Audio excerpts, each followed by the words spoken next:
সাইয়েদনা আবু বকর বলেন, আমি আল্লাহ রাসূলের হাত মোবারক ধরে হাঁটতেছি, মনে হলো আল্লাহর নবীর হাত ধরার পরে কয়েক সেকেন্ডের মধ্যে আমরা বাড়ির সামনে পৌঁছে গেলাম।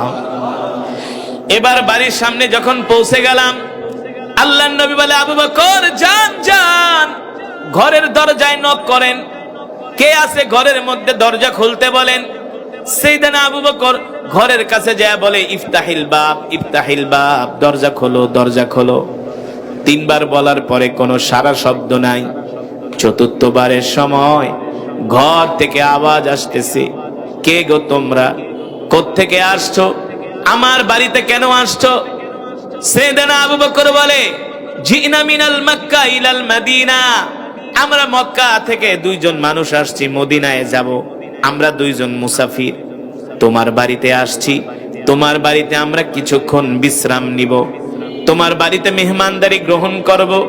শোনো, আমরা দুইজন মুসাফির, যদি তোমার ঘরে কোনো খাবার থাকে তাহলে আমাদেরকে একটু খাবার দিয়া মেহমানদারি করো।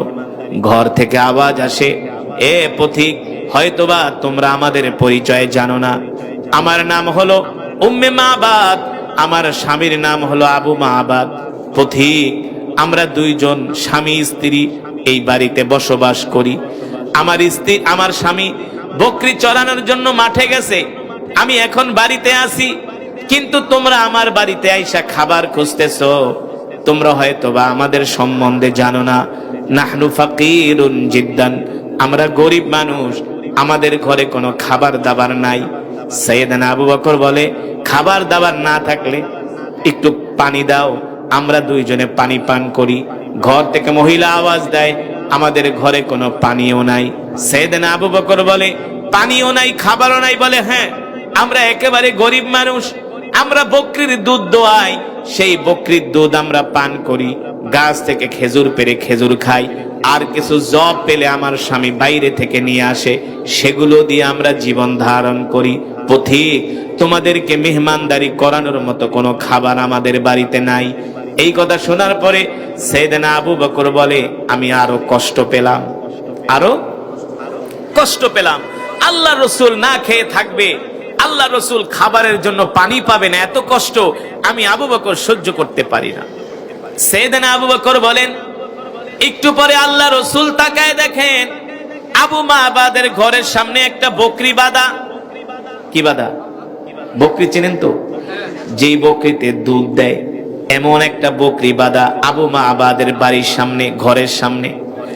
আল্লাহ নবী ডাক দিয়া বলে, আবু বকর উম্মে মাবাদকে বলেন, তার ঘরের সামনে একটা বকরি বাঁধা আছে, ঘরের সামনে একটা বকরি বাঁধা আছে, যদি উম্মে মাবাদ আমাদেরকে অনুমতি দেয়, আমরা ওই বকরি থেকে দুধ দোয়া দুইজনে পান করব, আমরা নিজেরাও খাবো, ওদেরকেও দিব। আপনি শুধু উম্মে মাবাদ থেকে অনুমতি আনেন, কারণ ওদের বকরির দুধ আমরা ওদের পারমিশন ছাড়া বকরি থেকে দুধ দহন করতে পারি না, এটা অন্যায়। এটা কি? দেখেন, মরুভূমির ভিতরে খাবার নাই, পানি নাই, এই অবস্থায়ও আল্লাহ রসুল একজন মানুষের বাড়িতে যায় কত সুন্দর আচরণ করতেছে, অনুমতি নিতেছে। আর আমরা হইলে কি করতাম? আরে কি এর আবার চাওয়া চাই, কি এর অনুমতি? হ্যাঁ, এই দরজা খোলো, ঘরে কে আসো, নিজে বাঁচতে বাপের নাম, ঠিক কিনা বলেন? যুবক, আল্লাহ রসুলের চরিত্র দেখো, আদর্শ দেখো, ইনসাফ কাকে বলে, ব্যবহার কাকে বলে, মানুষের প্রতি সহমর্মিতা কাকে বলে, আদর্শ কাকে বলে, চরিত্র কাকে বলে। যখন শুনছে ঘরে একজন মহিলা, আল্লাহ নবী বলে, আবু বকর উম্মে মাবাদ থেকে বিনয়ের সাথে অনুমতি আনো। বিনয়ের সাথে অনুমতি আনেন। আবু বকর যদি অনুমতি দেয়, ওই বকরি থেকে আমরা দুধ দোয়া দুইজনে পান করব। সাইয়েদনা আবু বকর বলে, বোন উম্মে মাবাদ, বুঝছি তোমার ঘরে খাবারও নাই, পানিও নাই, তোমার ঘরের সামনে তো একটা বকরি বাঁধা আছে, যদি অনুমতি দাও, এই বকরি থেকে আমরা দুধ দোয়া দুইজনে পান করব। এই কথা বলার পরে ঘর থেকে উম্মে মাবাদ বলে, পথিক, হয়তোবা তোমরা জানো না, আমাদের ঘরের সামনে যে বকরিটা বাঁধা, এটা হলো একটা অসুস্থ বকরি। এই বকরিতে কোনো দুধ দেয় না, বাচ্চাও দেয় না, প্রতিবন্ধী, হাঁটতে পারে না, চলতে পারে না, দুধ দিবে কোত্থেকে? এই কথা শোনার পরে আল্লাহর নবী বলেন, আবু বকর আপনি শুধু উম্মে মাবাদ থেকে অনুমতি আনেন, আপনি শুধু উম্মে মাবাদ থেকে অনুমতি আনেন, দুধ দোয়ানোর দায়িত্ব আমার। আল্লাহু আকবার। আপনি শুধু উম্মে মাবাদ থেকে অনুমতি আনেন, দুধ দোয়ানোর দায়িত্ব আমার। এবার সাইয়েদনা আবু বকর রাদিয়াল্লাহু তাআলা আনহু উম্মে মাবাদকে বলে, উম্মে মাবাদ তুমি শুধু অনুমতি দাও, এই বকরি থেকে দুধ দোয়ানোর দায়িত্ব আমাদের। উম্মে মাবাদ বলে, পথিক জানো না এই বকরি হলো অসুস্থ বকরি, এই বকরি দুধ দেয় না, এই বকরি বাচ্চাও দেয় না। আল্লাহর নবী বলে, আবু বকর শুধু তার থেকে অনুমতি আনো, অনুমতি আনার পরে এই বকরি থেকে আমি দুধ দোয়াবো। এবার মহিলা একবার, দুইবার, তিনবার বলার পরে মহিলা বলে, ঠিক আছে যাও, যদি পারো বকরি থেকে দুধ দোয়ায়া খাও, আমাদের কোনো আফসোস নাই। এবার সাইয়েদনা আবু বকর বলে, আমরা উম্মে মাবাদ থেকে অনুমতি আনলাম।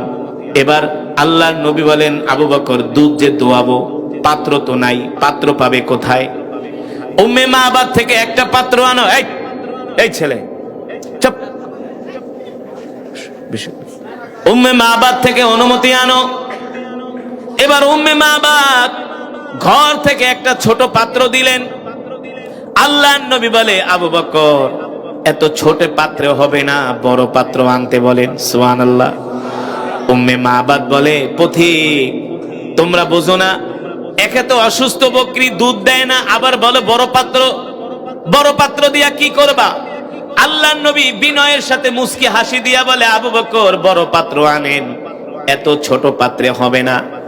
এবার উম্মে মাবাদ ঘর থেকে একটা বড় পাত্র দিলেন। আল্লাহ রাসূল এই বড় পাত্র নিয়া যখন অসুস্থ বকরির সামনে গেলেন, অসুস্থ বকরিটা আল্লাহ নবীকে দেখার সাথে সাথে আল্লাহ রাসূলের বরকতে সুস্থ হয়ে গেছে। আল্লাহ রাসূলের বরকতে সুস্থ হয়ে বকরি বলে, আসসালামু আলাইকা ইয়া রাসূলুল্লাহ। আল্লাহু আকবার।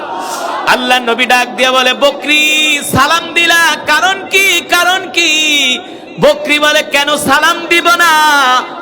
ওগো নবী, আপনি শুধু মানুষের নবী না, আপনি আমাদেরও নবী।